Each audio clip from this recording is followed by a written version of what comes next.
খাগড়াছড়ি মেয়ে হয়ে যদি খাগড়াছড়ি বাস না খাই তাহলে কি হলো।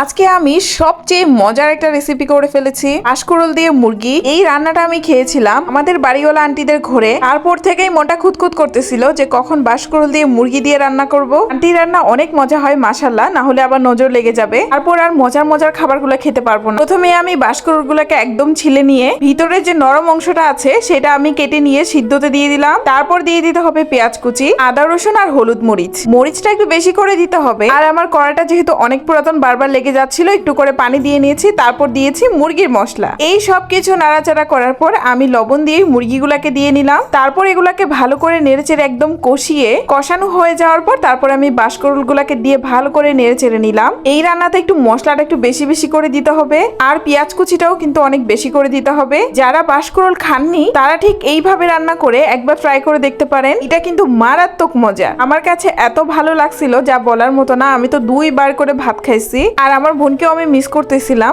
ও তো এই রান্নাটা খুবই পছন্দ করে। আজকের মতো এইটুকুই। ভিডিওটি দেখার জন্য ধন্যবাদ। আল্লাহ হাফেজ।